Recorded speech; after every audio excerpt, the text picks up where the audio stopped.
Can't hear you.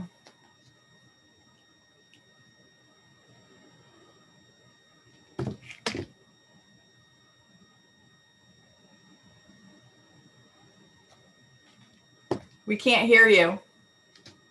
Me. Okay, wait, can you hear me now? Now I can hear you. Oh, see, I thought I had my microphone muted before, and now, okay. Well, anyway, so I'm sorry about that. This is starting out interesting. So yeah, so welcome to the webinar. We're going to be talking today a little bit about universal design and what that means and how you can incorporate it into your home remodeling. And joining us today, and my name's Bob, by the way. I'm the marketing director here for Cipriani Remodeling Solutions. And joining us today is going to be Cindy Cipriani, who has decades of design experience and has won numerous awards for design work. And she's part of the ownership team here with Jay Cipriani, her husband. So thanks for being here today, Cindy. Welcome to the webinar.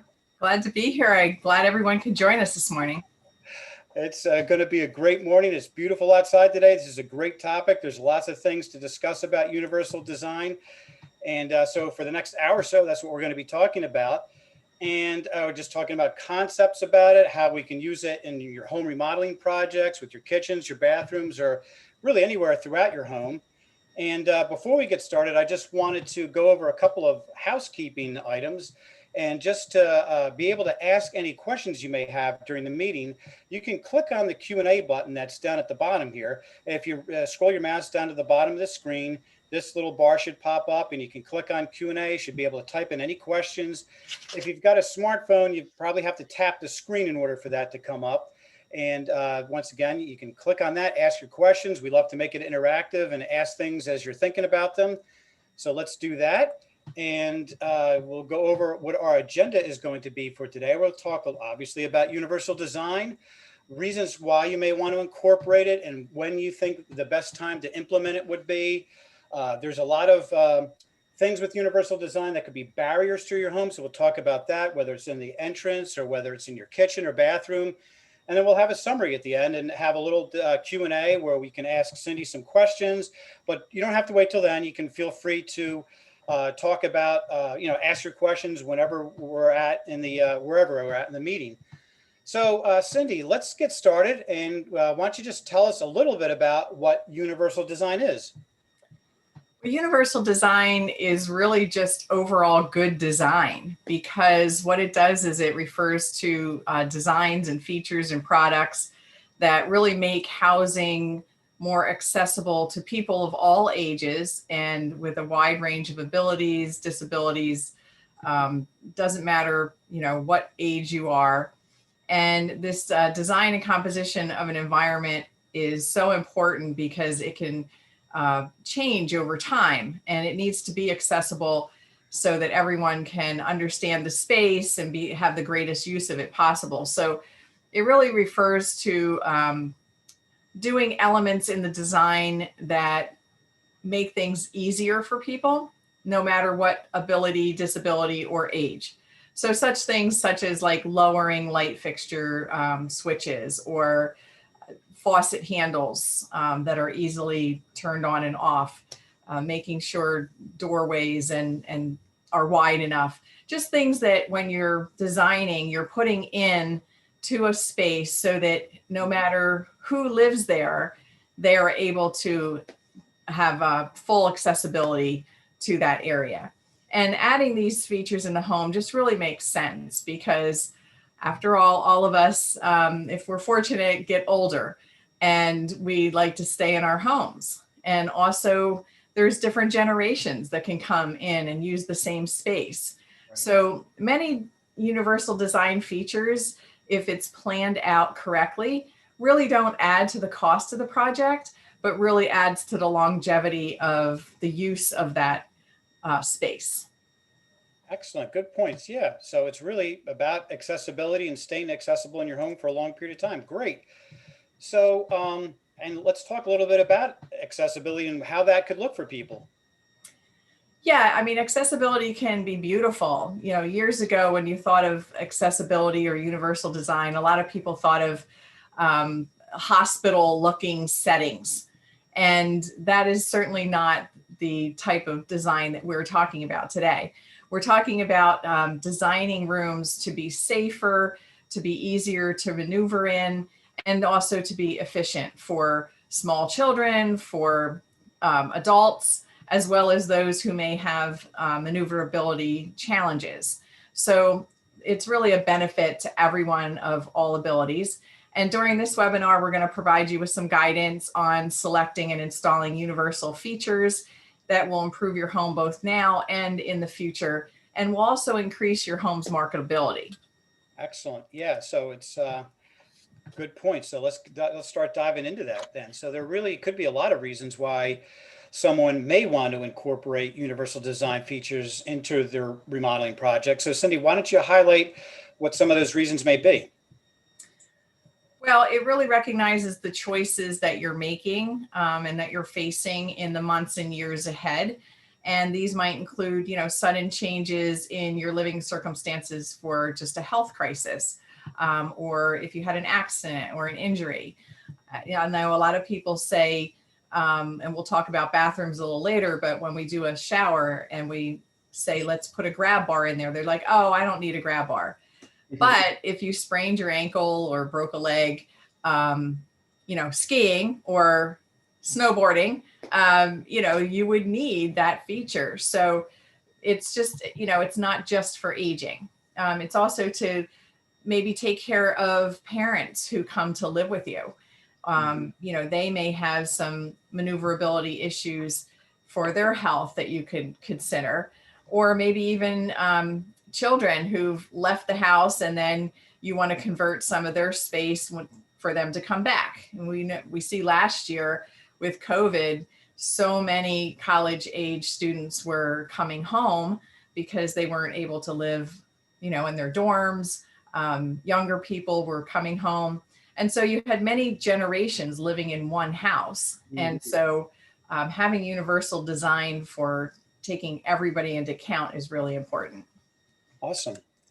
And another reason to incorporate it really could be financial reasons. I know my parents have, as they've gotten older, we have been considering different living conditions for them. And so this was pertinent for us too. Yes, assisted living facilities are very expensive. They can cost anywhere from $50,000 to $100,000 a year or more. And I know I was talking to someone recently, they said, they just placed their mom in a facility and it was, over $6,000 a month. And so the investment to prepare your home for the future that could save your family that expense is really smart to think about now, because the value of your home is going to go up. And also as the generations get older, which we are doing, a lot of people are looking for homes that have accessibility for multiple generations. And so you're really investing in your home in a wise way. Good points. And and then there's a lot of things that inside people's homes that I know we brought my mom back home from rehab recently, and there was a lot of barriers that we found in the home that you don't normally think of. Just a step or two could really be a barrier for somebody. So what are some other reasons to incorporate this? Well, like you said, there's mobility restrictions. So we may not think about it on a daily basis, but again, as we get older, as we have different generations in the house, it's something to consider how we're going to get to different floors. A lot of people are now putting in stair chairs or elevators in their home, or even down into your basement. If you have your laundry down there, how are you going to get up and down? Exterior doors and entrances, and we'll go over that in a little bit, but how you can make them more barrier-free. Narrow doorways, that's a problem a lot of times, because if you had a walker, if you had a wheelchair, even if you're on crutches, small doorways are hard to maneuver. Kitchen cabinets, many times the shelves are too high and you can't reach what's up there. People who get on little step stools to go up there can fall and injure themselves. Narrow closet entries. Again, people Mhm. trying to get back into corners and things to get their possessions, and they get off balance and they can fall. Narrow hallways. The bathroom toileting area is very important because you're in a seated position. You want to be able to get up. I know I have a young friend who has knee problems, and she's only in her 20s, but she was having a hard time and needed some grab bars around the toilet area. Mhm. The bathtub and shower. This is a wet area where a lot of falls happen. And I know one time I was washing my hair and my neck went out. Like it just, something flew in there. I don't know Oh, what man. happened. And I was like stuck in the shower. I couldn't move. That's So embarrassing. yeah, so it's, these things just happen. Mhm. Even towel bars, making sure that when you get out of the shower that you're not reaching too far and you could slip. So there's just, many areas of the home to think about and be able to change these, especially if you're considering a remodel, to think about while you're doing your design. Yeah, that's a good point. And like I know, even you don't even have to be disabled necessarily or have mobility restrictions. My wife's short; she's 5'3", and she has a hard time reaching some of the shelves, the upper cabinets. So it's going to be cool later on. We'll show some solutions for that too. So good stuff. Okay, so I guess if Universal design is done right, with the designers that we have, it really could look good. Oh, it can look great. I mean, again, it's not that hospital setting that you Mhm. think of. Um, in this picture in particular, we have a gorgeous bathroom, and you can see a few of the things that are incorporated here, like where the sink is, it's stepped back underneath Mm. where the cabinet is, so that someone who was needs to sit down could put their knees underneath there. And then you Mhm. have two different levels to the countertop. So if you did have someone who was shorter and someone who was taller, this would be very comfortable for them. Mm. Also, the shower is an open shower, and so it doesn't have any blockage with doors or curtains, things like that. It's very easily maneuverable, even if you had Right. someone who needed to sit down in that shower. Awesome. Yeah, and we'll go over the bathrooms in a lot more detail too. So the next thing we were going to talk about is we just talked about why people may want to implement universal design. So now we're going to talk about when would be a good time to implement it. So Cindy, when is a good time? Actually, any time is a good time, especially if you're, like I said, planning a remodel. You Right. want to be far-sighted so that Right. you can use your remodeling dollars in the best way possible. And Universal products and designs are selected as we update so that we can incorporate them, and you don't need to do it later on. Again, like I said, a lot of times we're doing remodels for a younger family, and people don't think about their little ones growing up and having different needs than when they're little, or even bringing parents home with them. So it's much easier to do this when you have the ability to plan it and then live through the process. If you wait until it needs to be done, it often becomes much more difficult. Right. There's timing involved. We get calls all the time from people who say, I need somebody to come out right away because, my parent needs to move in with me. And, in our industry, we're very busy and we have Right. jobs planned out for months.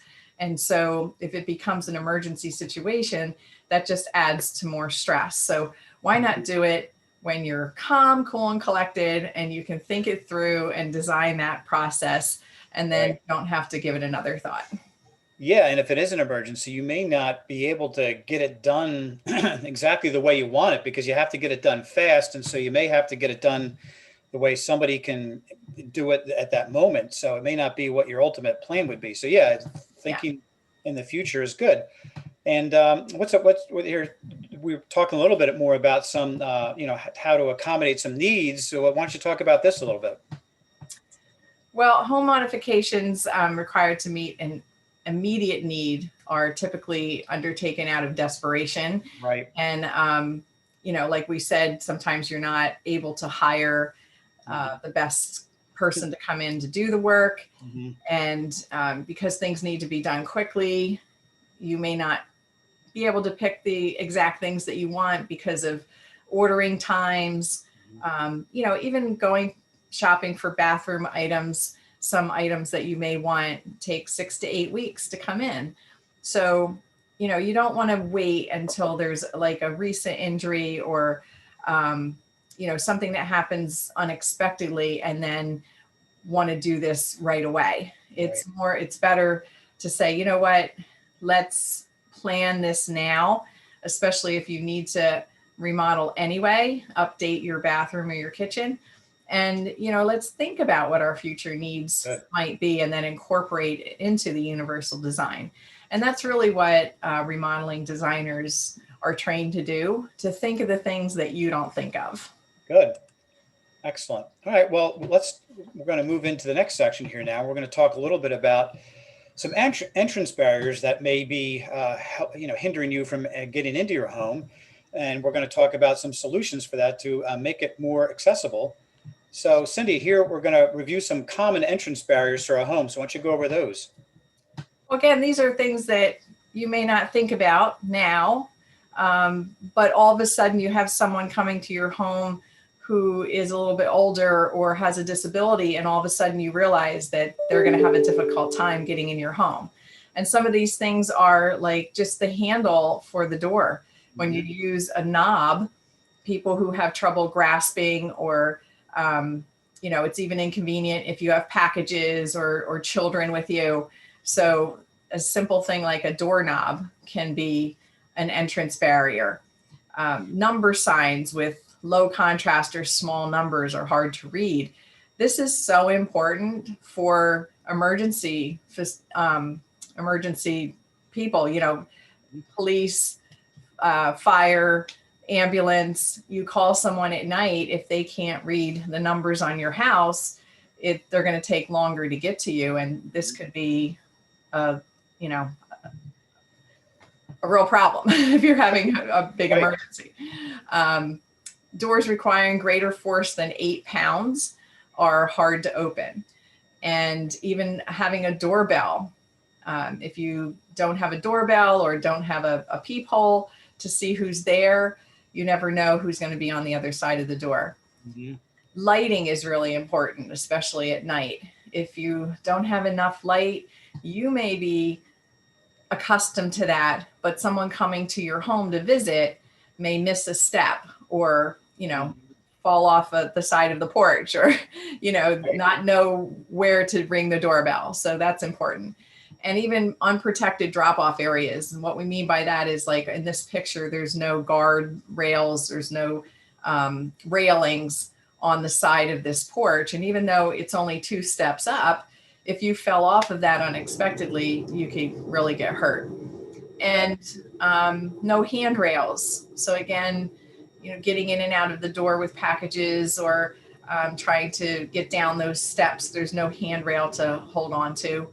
And the door may even be too narrow for easy passage. So many, many things to think about just in this small entry area. Right, this one little picture, there's a lot of barriers there that you may not even think of. And so we're going to talk a little bit about some solutions. This is one type of a solution here. We'll talk about another one, but why don't you go over some of these? So in this picture, the house number is very large by the door. There's a focused lighting at the lock set. So again, the light goes on, you can see the door knob, and that there's a remote doorbell, so you can answer the door for security. There's some attractive planters at the edge of the porch so they could stop falling. Handrails have been put on the steps. There's even some abrasive strips at the edges of those steps so that you don't have a slipping problem. There's a package shelf. This is really interesting because of all the packages that get delivered today. Where do they put them? If, some people, I get notices in my neighborhood of people who have had packages stolen off of their front porches, and their cameras pick it up. Well, to avoid that, you could put a package shelf or a little container where they could put their packages. And even the lever handles, levers, instead of having door knobs, is really nice to have, because you can actually open that with your elbow. It's so much easier when you have packages. You can open it with your knee. We've replaced, on our house, we've replaced all of the knobs with levers, and so much easier to get around. And that's one solution there. That involved leaving the steps there. And then we have another solution here. Why don't you talk about this? Well, this one is even more accessible because we've taken the steps away. And so, that's one thing that you'll notice right away, that there's no steps. But other things like an auxiliary handle to help close the door, a kick plate that protects the door from scuffing. We have a raised porch to eliminate the threshold barrier. The earth fill is actually where you take the ground and you put it up so that there's no big drop off of the porch. There's a walk that was raised here to be flush with the porch area. Again, they had to raise the ground in order to do that. And you can cover the porch and so that you don't have rain and weather. And so if you have a little bit of difficulty getting in and out of your door, you're not going to get soaked with rain or snow. Yeah. And also, there's other things that can be done. Instead of replacing the sidewalk, you can install permanent or temporary ramps or lifts. Yeah, we'll show that in the next slide. And then this one, I flipped to this right away because the other one didn't have the roofs in there, just so you could see. But this one illustrates exactly what you're talking about by having a covered porch area to keep the weather off you. Yes, and you can see how beautiful this front porch is. And it incorporated all of these different features that are keeping it safe too. Right. Excellent. All right. Yep. It hit everything. And let's go to the next one where you were talking about some ramps to help you get in too. So if you didn't have the ability or want the desire to have a permanent concrete sidewalk ramped up, you could use these ramps, these barrier-free entrance ramps. Yes. So you can have a permanent ramp, and you can build that of wood, concrete, composite decking material, like timber tack. But then there's modular ramps that can be used. They're made out of aluminum normally, so they're lightweight, they're easy to install, and yet they're a little bit more temporary. So let's say you have someone who did fall and break their leg, or had some type of surgery and they're in a wheelchair. You could use this and then take it down when you didn't need it anymore. So concrete or composite ramps are really, the best used where there's a permanent situation. And wooden ramps could be used for probably up to about 10 years. And then you have the modular ramps again, where it's not something that needs to be permanent. You can even have modular ramps if you have family members that will be coming to visit on holidays or different events, to make it easy for them to get in and out. When you talk to someone who has a disability or has mobility issues, and they talk about how frustrating it is to not be able to do normal things, go up a couple steps to get into someone's house.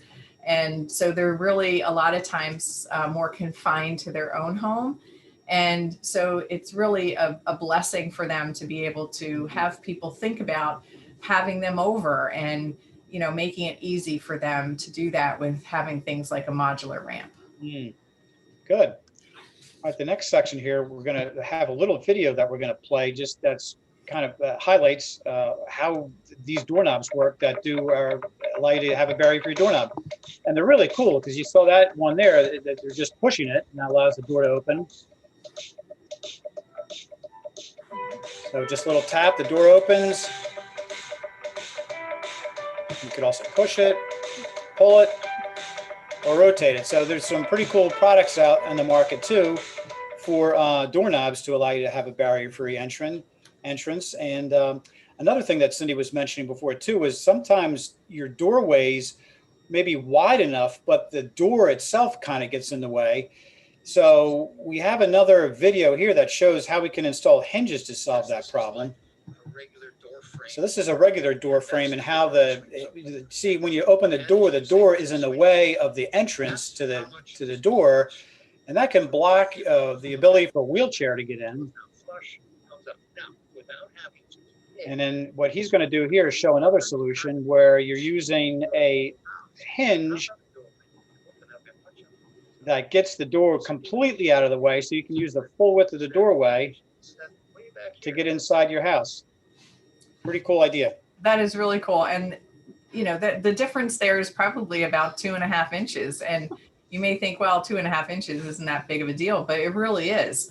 If you've ever tried to move a couch into a house, you're trying to maneuver it into that space. If you had an extra 2.5 inches, it would be a lot easier. So save your knuckles. Save your knuckles. From scraping them against the door. Yeah. So the minimum doorway width should be 32 inches to accommodate people in wheelchairs, but actually 36 is much better. Yes. So even when we're doing bathroom renovations or replacing front doors, we try and replace them with a wider door, like at that 36 inches. And if we can't for some reason, then using solutions like this that would give us an extra 2 inches really helps a lot, because you can go from a 32-inch space to a 34-inch space just by using something like this. Mm-hmm. And here's another solution. Yeah, so this is a stair lift. I know when my in-laws, we were caring for them in their own home, this was just really a lifesaver for us to be able to have a stair lift where they could go up and down and sleep in their own bed, in their own bedroom, and they were able to stay in their home much, much longer. So there's kinds that you can actually put the wheelchair on the lift, and then there's ones that you transfer the person from the wheelchair onto a seat, and then the seat rides up the stairs. Mm-hmm. And I know my in-laws kind of balked at it at first, but then once they used it, they loved it, and it was kind of a little ride for them. So it was, they really enjoyed doing that, and not having to sleep down in the living room, you know, they could go up to their own bedroom in the comfort of their own home. Good. Yeah, and I think we've installed some of these elevators in the home too. A lot of people may not think that it could be practical, but it's actually, we've done them for people. So, and they wind up being really nice as well. Yes. And that's where a designer could come in too, where they could look at the structure of your house and find a place that would be a good spot to put it, so that, you know, they could, you know, maybe use a closet area or an area in an entranceway. So, you know, there are very simple kind of solutions to doing that and being able to access your second floor. Great. Well, right now we're going to be we just talked about some entrance barriers that we were able to overcome with some solutions. Now we're going to be talking about removing barriers in your kitchen to make it a little bit more accessible. So there's a couple things that we need to consider. Cindy, why don't you just briefly go over some of the considerations we have with kitchen remodeling? Well, with kitchens, you know that we have areas that we walk, and so you need to have those travel areas free and clear. Mm-hmm. And a lot of times older kitchens were not designed to have enough room, especially if you were going to have someone in a wheelchair. And so a lot of times there's only a minimum distance between a wall and a cabinet or an island. And so it's just too small for someone in a wheelchair to be able to turn around. We can see in the figure 611 there on the right that you need about 5 feet distance in a U-shaped kitchen to be able to turn around. And also, you know, even with cabinet heights, if you have someone who's in a wheelchair, normal cabinet height of 36 inches is too high for them to be able to utilize a sink or maybe even to cook. So all of these considerations have to, be talked about during the design stage. And that's what you as a designer do all the time with folks like that, is to take all those things into consideration and make sure that we're designing it for their needs. And Yes. there's a lot of barriers inside of a kitchen that can keep people from working in here. So why don't you go over some of those? Well, we talked about doorknobs, the same thing with cabinet and faucet knobs. People have different, things like arthritis, that they wouldn't be able to turn on knobs. So having levers or even touchless faucets are great. The sink access, if it requires people to stand, if you can't stand, that's going to be a problem. So, having it at a different level or having it so that your knees could go underneath is really important. Switches and receptacles that are too high can could really cause injury. Or if you don't have enough receptacles in your kitchen, and I've seen people using like extension cords, and then that causes something like, tripping hazard. You could knock over a hot coffee pot or something on top of you. That's not a good thing. Shelves in wall cabinets that are too high. Again, people tend to put things that they don't use all the time on higher shelves, but they may be heavy bowls. And then they go to reach up for them, and it could come falling back down on you and cause an injury. Microwaves in an awkward location. So for many, many years, microwaves were placed over stoves. And, builders did this. It took up less space. The problem with it is that you have to reach overhead to take out like a hot bowl of soup. And if you're short, that bowl of soup tends to tip as you're bringing it out, and again, could cause burns and injuries. So putting the microwave in a good location is really important in a kitchen. Pantry shelves that might be too deep or out of reach. Freezer space located on the top, again, maybe out of reach for some people. Countertops that are too high or inadequate floor space. Cooking appliances with controls in the back where you have to reach over something that's hot, or even the range hood that might be too high and you can't reach the controls, and then you're reaching over like a gas stove that might be on. So all of these are common problems in older kitchens, and they can all be solved with things we're going to talk about next. Yes, and here's some solutions here. This looks gorgeous. Yes. So this is interesting because there's the faucet is a touchless single lever faucet. And so again, there's no handles or levers that have to be utilized. There's a lower countertop with a flat surface cooktop. So someone who is in a wheelchair would be able to reach this easily. And you can see how much taller the stove is that's along the wall. The open space, again, underneath the cooktop and the prep sink is going to be able to be utilized for a wheelchair to roll underneath there. The refrigerator has a bottom freezer instead of being on the top. There's rocker light switches. We call those Decora switches. So it's easier to turn on and off. And raised outlets. So some of the things that could be improved on this kitchen might be an easier access door, and also the drawer hardware. Sometimes the little buttons or the little cups are hard to do if you can't turn your hand that way. So there's still a couple of little improvements that they could have made in this kitchen. All right. Well, we're going to look at another kitchen and see what kind of tips we got from here.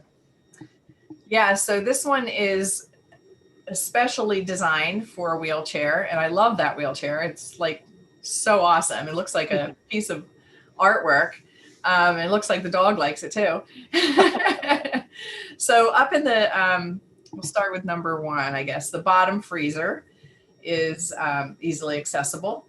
Number two, there's a large door pull and some drawer hardware that is, again, easily accessible for her to bend down.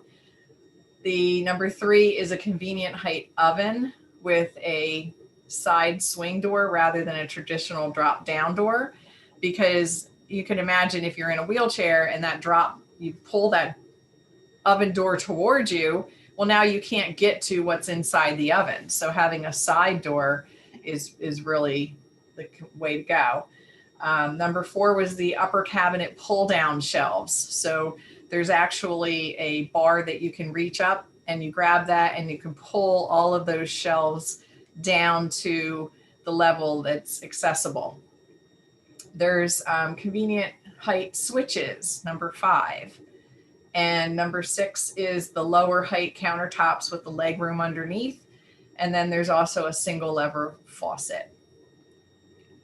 Awesome. Lots of things to consider in there. And that's really cool to see how that can be so accommodating. It look so nice too. Yes. Here's another project that I think you personally worked on. Yes. I designed this kitchen for a wonderful man who at a young age was electrocuted and lost both his hands and legs.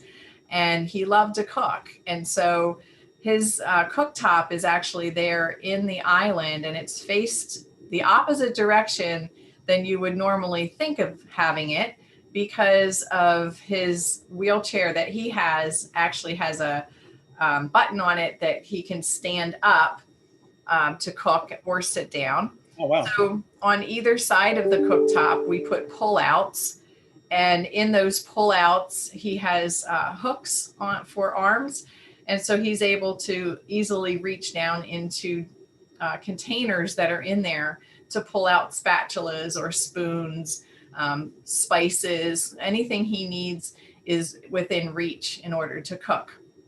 The refrigerator at number three, they have a Sub-Zero refrigerator, and in their past kitchen, there wasn't enough room for him to get in between the island and the refrigerator to open it.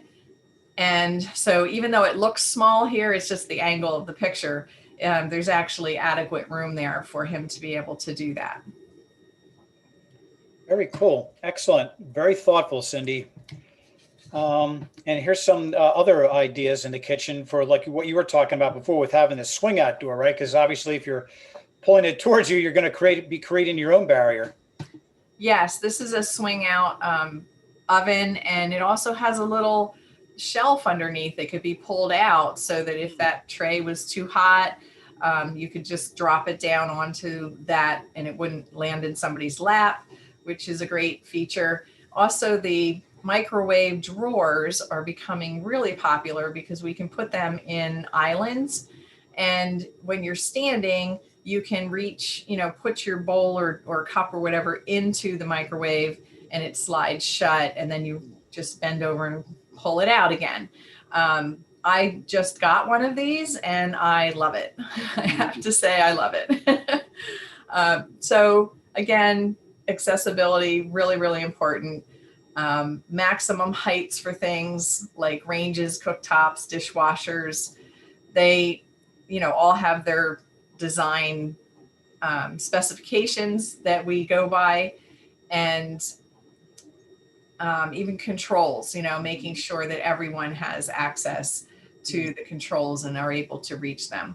And you would be surprised at how many people have two different height people, living in the same house. You might have someone who's 6'2" and then have someone who's 5 feet, or even children. And you certainly don't want children crawling up on top of countertops to microwave popcorn or things like that. So, talking about all those solutions goes into the design.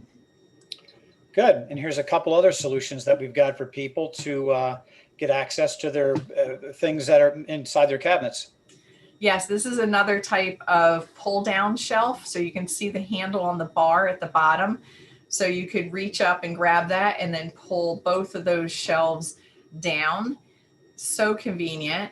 And also on the other side, you have the pull out shelves. Now, a lot of people are using drawers instead of doors now. And that's even more convenient because it gives you more space because you don't have the separate pull out. And also it's, the drawers just glide in and out. So you can imagine if you didn't have these pull outs, you would have to be down on your knees, Right. crawling to the back of the cabinet to try and get that frying pan. And then getting up could be a problem. Yes, not to mention the inglorious position that it puts you in while you're doing it. Yes, even like corners with lazy Susans Right. give you so much space and utilize usually that awkward area that Right. sometimes goes unused in a lot of kitchens. Yeah, we've got a couple of videos showing that stuff. So here's one showing how the pull down shelf works, and it's pretty cool. It looks pretty easy. It looks like it's probably got some kind of a spring load in it, right, to make it easy to get up and down. Yes. So it looks really easy to use. And then talking about your kitchen barrier solution, there's this thing here. It's called the magic corner. Do you want to explain this a little bit? Well, where you don't have room to put a lazy Susan, a lot of times that corner in the back, it's just either stuff just gets thrown there and you never use it because you can't access it, or it's empty space. So with this magic corner, you can see these shelves are easily accessible that come out from the corner and, give you that extra space for pots or grocery items, whatever. But you can see how much more square footage you'll have as useful space. I don't know how Susan ever got considered lazy, but this looks even better than a lazy Susan, right? This is nice. I mean, this looks good, like you got complete access back there. So yeah, really, I don't know how that got named. I'll have to I look. don't know. I like Magic Corner better. I do too. Okay. Here's a couple other ideas. So I love the one on the left with this pull-out table. I mean, what a great idea for when you have some added people coming over, or if you even wanted to just have a serving space that you could pull out a work surface there. And then the one to the right, there's a cutting board that just looks like a drawer. And so again, giving you more, area to prep.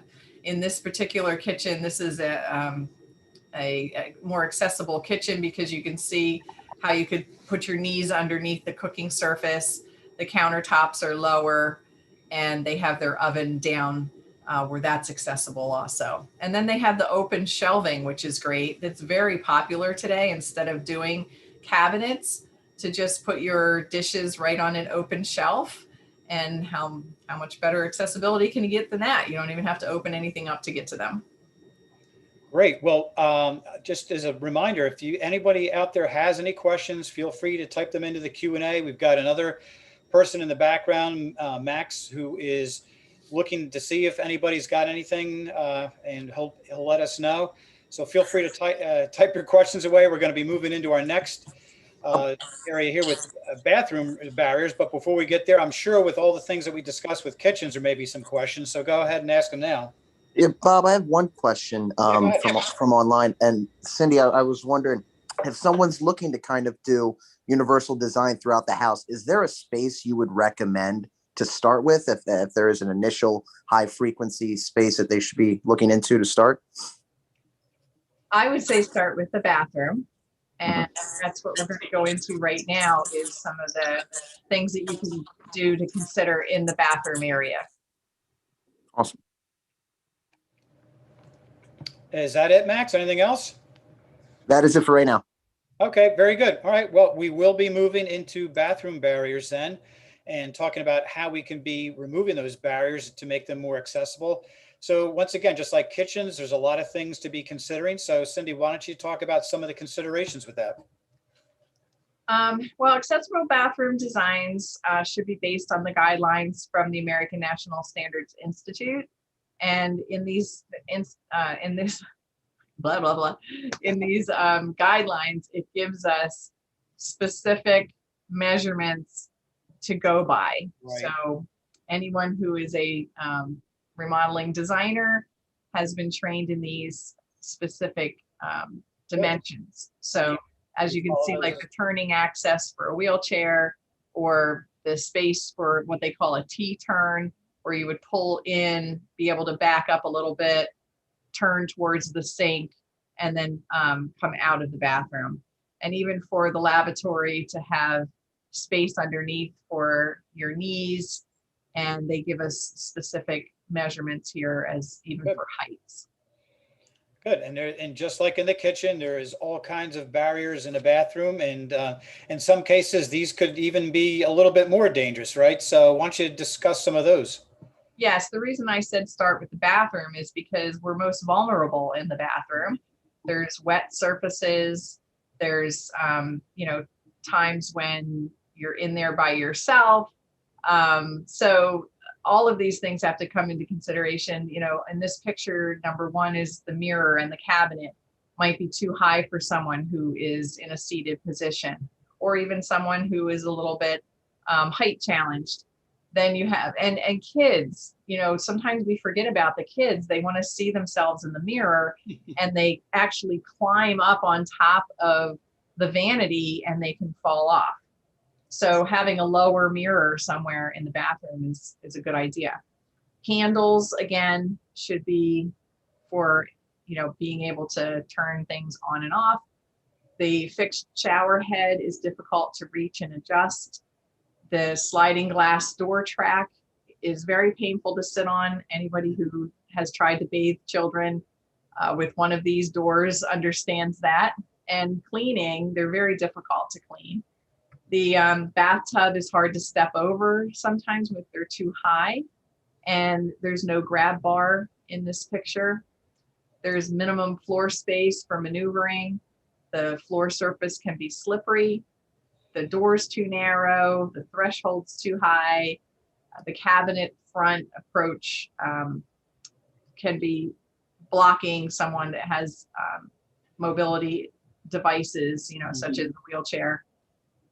The toilet could be too high or too low or too close to the walls. Right. The faucet handles could be difficult to operate, and also the towel bars could be too high to reach from a seated position. Yeah, in a lot of cases too, these towel bars may not be structural. So if you go to try to grab it to get up, you may pull it out of the wall.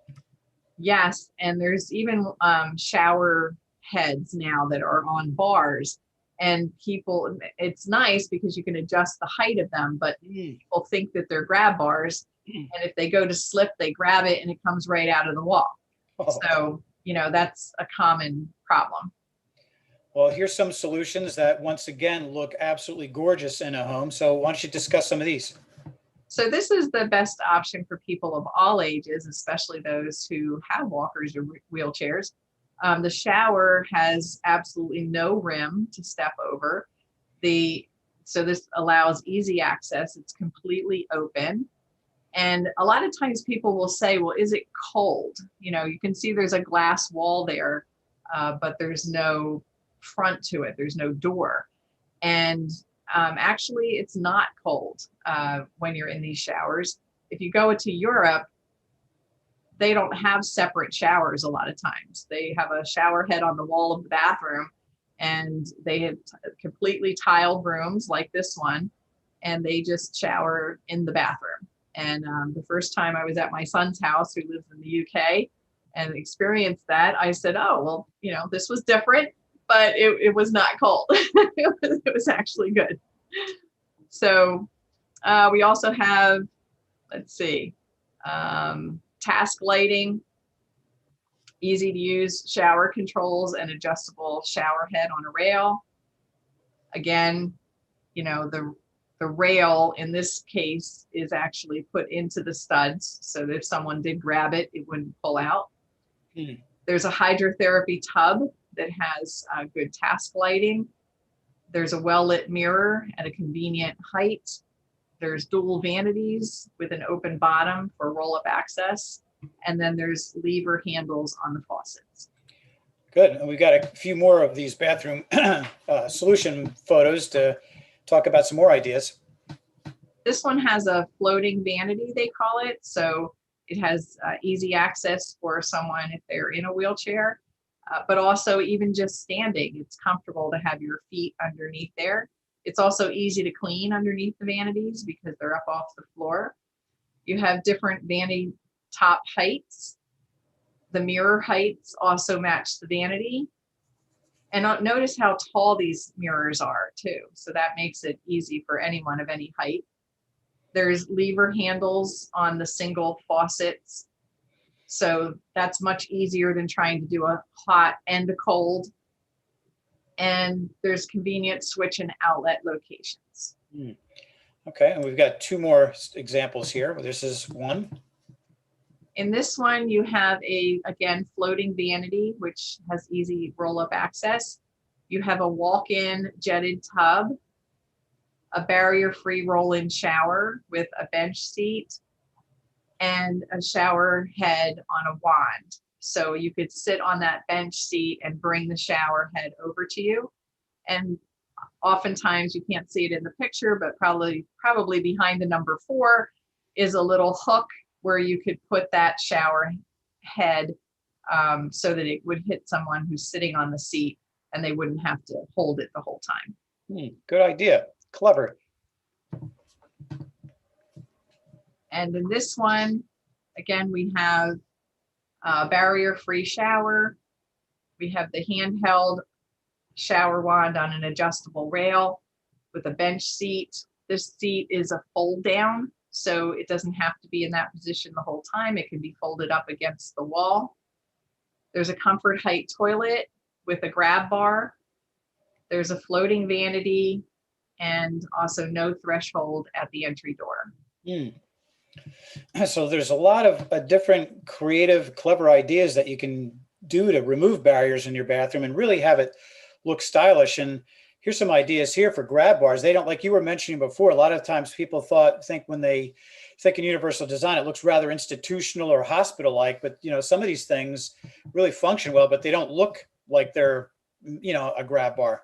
Yeah, this one on the left, I think is genius. Whoever came up with this, that nobody ever wants to change the toilet paper roll. So oftentimes you'll see where the cardboard is still stuck there and somebody put the toilet paper over top of it. Well, all you have to do is pull it on and off the lower U of this grab bar. So it's easily changeable. It's easy to access. And also then you have that added help there to get on and off of the toilet. So I just think that one's genius. On the left, you see all different types of grab bars. So again, there's beautiful ones. You can get them in any of the colors that would match all of your other fixtures in your bathroom. And the one to the right, you see a lot of grab bars in this bathroom. You see them, and you can use grab bars as towel holders also. There's a couple there in the shower to get over that little bit of a threshold that's there. There's one by the toilet. There's one on the back wall of the shower. There's a long bar inside the shower. So really when you look at this bathroom, you look at the beauty of the bathroom. You don't really see all of those functional pieces, but it's, so you can see how it just blends in. Right. Excellent. And while Cindy's getting that, we'll talk a little bit about one of the bathroom solutions that I believe Cindy designed as well. This was for a client that I think it was in Marlton, New Jersey, that she did the design for. And this is also a barrier-free solution to a bathroom. Do you want to talk a little bit about what you did here? Well, actually, I'm not going to take the credit for this one. This one was not mine. Oops. Somebody's trying to get me to go for my vaccine. I'm sorry. Hold on.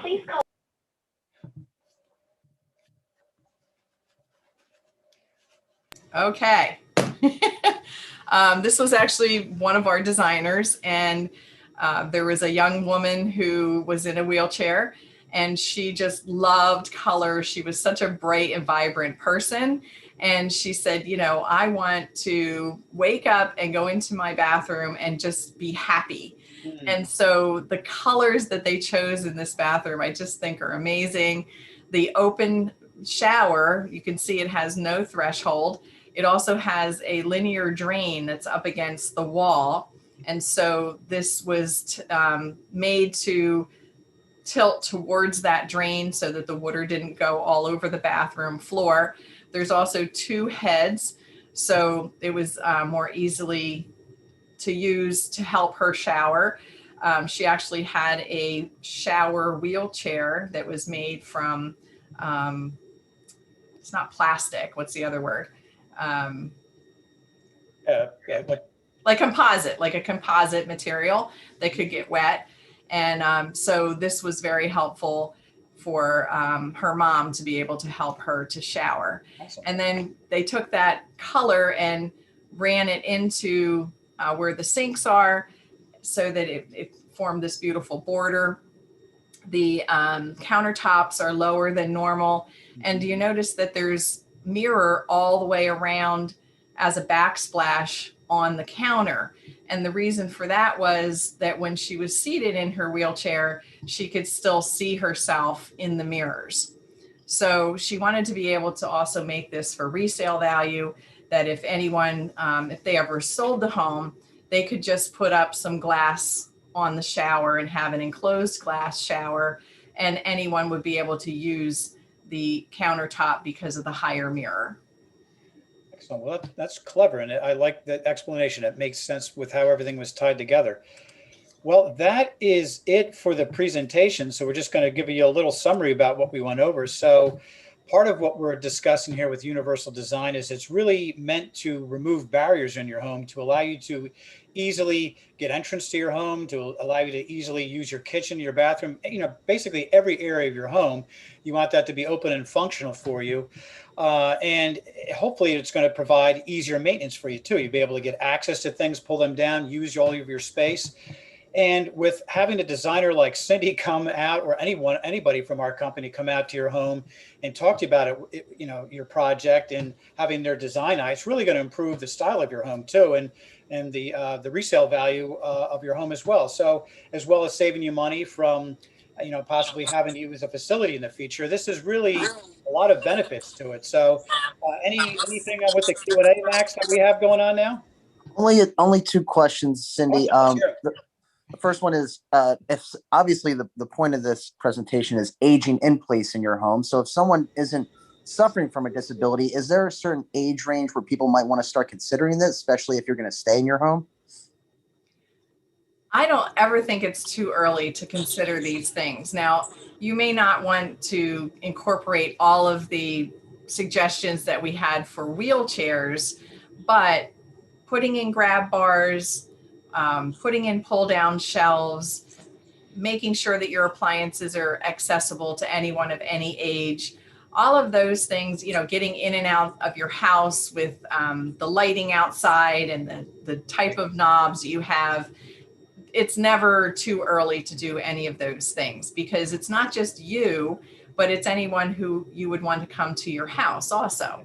So I would say if you're going to be doing any type of remodeling or updating to your house, start incorporating these at that time. As we showed you, a lot of it isn't even really that noticeable to people, but it just makes living in your home much more convenient and safe. Yeah, I agree, Cindy. And I'll just put my 2 cents in for that too. I know my in-laws, when they come to my house, they have a hard time getting in because we do have steps at our entrance. And so I'm thinking about things to do, just for them. And my wife just had surgery on her knee and she has a hard time getting in. So, if I was a better planner and I had in place, that would have helped us out too. And I think the barrier-free shower entries just look cool anyway. I think they look sharp and modern. And so I just think having them done too is a good look. Yes. I mean, we have many, many clients who we've done many projects for over the years. And as they think about aging in place, like I had a client in Morristown, and we did their master bathroom a few years ago, and we made that barrier free. Just everything that we put in there was for aging in place, and they're in their 50s, but they were thinking about it. And then just this past year, they decided that, well, gee, if we do age in place here, we would probably want a first floor bedroom and bathroom. And so we converted their laundry room into a full bathroom with a barrier-free shower and attached it to what they're now using as an office so that they could make that their master later on. So having these conversations with clients of not just your use right now, but thinking about the future is always a good thing. And I know for us, we have neighbors who are in their 30s and have little children who come to visit. And we have neighbors who are in their 80s that come to visit. And again, we have made our home more accessible for all ages.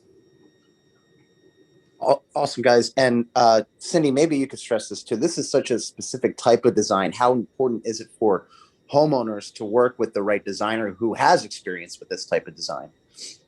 It's really important because the right designer is going to have the education, the experience, the knowledge of all the products that are out there, and also to steer you to use your dollars wisely in the best places. And I know a lot of my clients will say, my goodness, I never thought of a lot of these things.